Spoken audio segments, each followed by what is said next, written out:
ओम नमो भगवते वासुदेवाय नमः। जय श्रीमन नारायण। दोस्तों आइए आज हम सुनते हैं कार्तिक मास महात्म्य का 22वां अध्याय।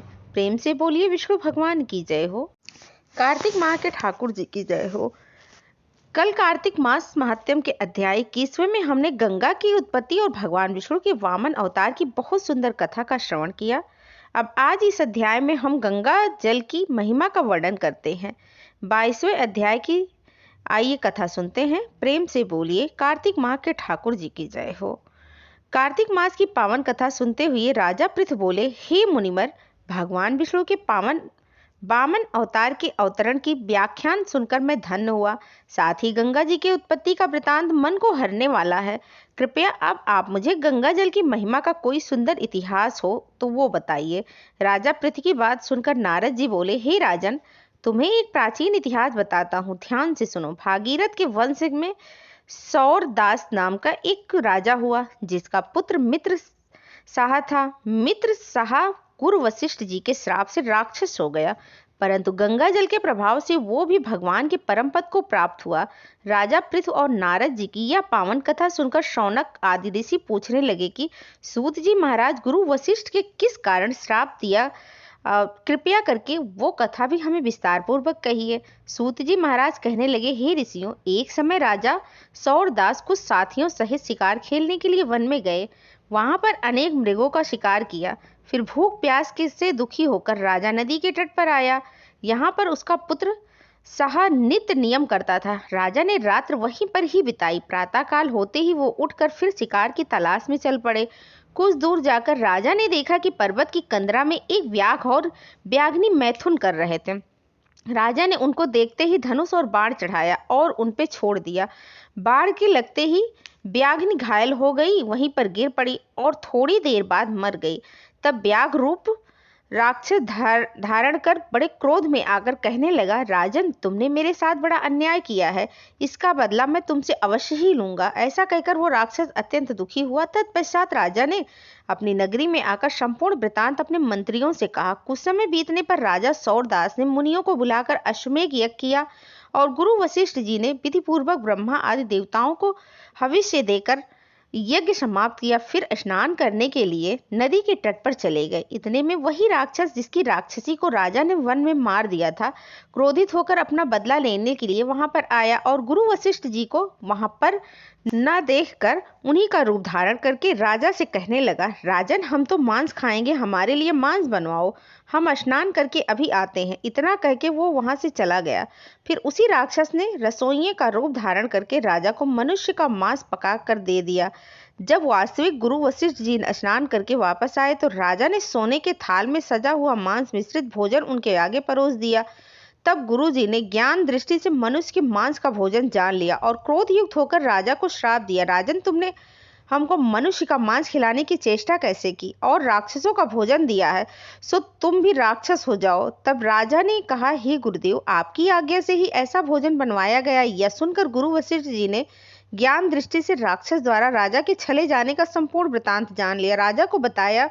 तब राजा ने भी क्रोधित होकर अंजलि में जल ले लिया और कहा कि आपने अकारण ही मुझे श्राप देकर, इस कारण मैं आपको वही श्राप देता हूँ कि राजा जब बोलने को ही था कि श्राप देने के लिए तैयार ही हुआ कि उसकी रानी दमयंती कहने लगी, आप क्षत्रिय पुत्र हैं, क्रोध को त्याग दें, जो भोग आपके भाग्य में लिखा है उसको भोगें।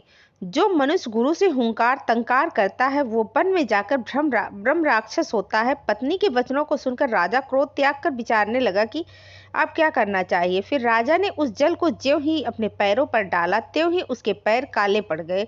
इसी कारण वो राजा कलमास पाद के नाम से विख्यात हुआ। तत्पश्चात राजा गुरु जी के चरणों में गिर पड़ा और क्षमा मांगने लगा। तब वशिष्ठ जी ने कहा कि यह पाप तुमसे अनजाने में हुआ है, इसीलिए इसके श्राप का प्रभाव केवल 12 वर्ष तक रहेगा। इसके बाद तुम अपने असली रूप में आ जाओगे और अनेक वर्षों तक राज्य भोग कर गंगा जल के प्रभाव से ज्ञान प्राप्त करोगे। तब भगवान विष्णु की सेवा करते हुए अंतकाल में परम शांति को प्राप्त हो जाओगे। इतना कह के गुरु वशिष्ठ जी अपने आश्रम को चले गए और राजा राक्षसी देह को प्राप्त हो गया। वो भूख प्यास से दुखी होकर निर्जन वन में फिरने लगे। वहां से अनेक कष्टों को सहन करता हुआ नर्मदा नदी के तट पर आया। वहां भी वो पशु पक्षी मनुष्य सर्प आदि खाकर विचरण करने लगा। संयोगवश एक दिन नर्मदा नदी के तट पर पत्नी सहित स्नान करते हुए एक मुनि को देखा। भूख से पीड़ित होने पर जैसे ही व्याघ्र मृग को पकड़ लेता है, उसी तरह उसने मुनि को पकड़ लिया। उसकी पत्नी ने जब अपने पति को राक्षस के हाथों में देखा तो वो राक्षस देहधारी राजा के आगे हाथ जोड़कर विनय पूर्वक बोली, आप मेरे पति को मत मारो। आप वास्तव में राक्षस नहीं वरन सूर्य कुल के उत्पन्न मित्र सहा नामक राजा हो। मेरा पुत्र अभी बालक है, अतः मैं बिना पति के इस वन में कैसे निर्वाह करूंगी। तुम मेरे पति को प्राणदान दे दो। प्राणदान के समान अन्य कोई दान नहीं होता। उस स्त्री की इस प्रार्थना का राक्षस पर कोई प्रभाव नहीं पड़ा और वह जैसे व्याघ्र एक मृग के बच्चे को पकड़ के खा जाता है, वैसे ही उस मुनि को, जो उस समय अपनी पत्नी के साथ मैथुन कर्म कर रहा था, पकड़कर खा गया। तब मुनि की पत्नी ने उसे श्राप दिया, मैथुन करते समय तुमने मेरे पति को मारा है, इसीलिए तुम भी जब मैथुन करोगे तो मृत्यु की प्राप्त हो जाओगे और पुनः राक्षस देह धारण करोगे। यह दो श्राप सुनकर राक्षस देहधारी राजा भी क्रोध में आकर कहने लगा, हे दुष्टी, तुमने एक अपराध के बदले में दो श्राप दिए हैं, अतः तुम भी पिशाचनी होकर इसी वन में फिरती रहोगी। इस कारण वो स्त्री भी पिशाचनी बन गई और भूख प्यास से दुखी होकर उस वन में फिरने लगी। इस प्रकार वो राक्षस और पिशाचनी दोनों घूमते घूमते नर्मदा नदी के किनारे एक वट वृक्ष पर गुरु निंदन एक बहरा राक्षस रहता था। उन दोनों को वहां पर आया देखकर वो भी कहने लगा, अरे तुम कौन हो और किस पाप से इस दशा को प्राप्त हुई हो। तब राजा ने अपना और पिशाचनी का सारा वृतांत सुनाकर कहा कि आप अपना वृतांत हमसे कहिए, क्योंकि हम और आप आपस में आज से मित्र हुए, इसीलिए मित्र से कोई भी बात छुपानी नहीं चाहिए। जो मित्र छल कपट करता है वह पाप का भागी होता है। इसीलिए अब आप मुझे अपना संपूर्ण वृतांत सुनाइए। तब ब्रह्म राक्षस कहने लगे, हे मित्र, मैं मगध देश में प्रवीण सोमदत्त नाम का ब्राह्मण था। मैंने मद में आकर अपने आप को बहुत बड़ा विद्वान मानकर गुरु का अपमान किया। इसी पाप के कारण मैं इस दशा को प्राप्त हुआ हूँ। मैंने इस योनि में आकर भूख से दुखी हो अनेक ब्राह्मण खा डाले हैं। गुरु के अपमान के कारण ब्रह्म राक्षस की योनि प्राप्त हुई है, यह मैंने भली प्रकार जान लिया।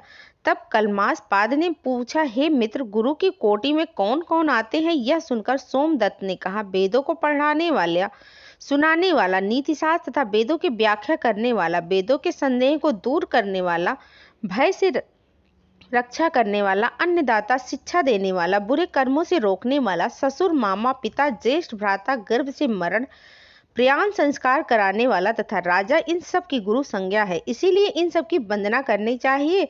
तब पुनः कलश मात पूछने लगा कि तुमने अनेक गुरु कहे, इनमें से कोई बड़ा भी या कोई सब बराबर। तो सोमदत्त कहने लगा, मित्र, यद्यपि हम राक्षस हैं, साथ ही भूख और प्यास से दुखी भी हैं, मगर गुरु महिमा का वर्णन करने से निश्चय ही हमारा कल्याण होगा। यद्यपि सब गुरु बराबर हैं, फिर भी इस संबंध में शास्त्रों की व्याख्या सुनो। वेद तथा मंत्रों का उपदेश करने वाला, धर्म शास्त्र तथा पुराणों की व्याख्या व उपदेश करने वाला, यह विशेष गुरु हुए। इनमें से भी प्रमुख गुरु वो हैं जो देव पूजन करवाएं, देव पूजा का फल बतलाएं तथा अथवा गुप्त मंत्र का उपदेश दें। हमने गौतम ऋषि से धर्म, अर्थ, काम और मोक्ष देने वाला सब पुराण सुने हैं। एक समय मैं महादेव जी का पूजन कर रहा था। उसी समय श्री गौतम ऋषि जी वहां पर आ गए और मैंने खड़े होकर प्रणाम नहीं किया, बल्कि पूजा में ही लगा रहा। तब महादेव जी ने मुझे गुरु का अपमान करने के दोष में ब्रह्म राक्षस बना दिया। उसी पाप के कारण मेरा अंधकरण जला जाता है। न जाने इस दुख से मुझे मुक्ति कब मिलेगी। इतनी कथा कहकर सूत जी पुनः बोले, हे ऋषियों, इस प्रकार गुरु महिमा का वर्णन करने से उनके सब पाप नष्ट हो गए। इतने में उन्होंने दूर से आते हुए गर्ग मुनि को देखा, जो दोनों राक्षस तथा पिशाचनी अपने हाथ उठाकर उनकी ओर भागे और बोलने लगे, हमारा भोजन आ गया, हमारा भोजन आ गया। परंतु फिर गर्ग ऋषि के कहे हुए वचनों को याद करके उनके निकट न जाकर दूर से ही पिशाचनी कहने लगी, हे महात्मन, आपको नमस्कार है। हमने कितने ही ब्राह्मण खा डाले, परंतु आप महादेव जी के नाम से सुरक्षित हैं। तब गर्ग मुनि ने तुलसी दल युक्त गंगा जल से उनका अभिषेक किया। अभिषेक होते ही राक्षस देह से मुक्त होकर देव रूप को प्राप्त हो गए। पुत्र युक्त ब्राह्मणी और सोमदत्त विष्णु रूप शंख चक्र गदा पद्मधारी होकर गर्ग जी की स्तुति करते हुए विष्णु लोक को चले गए।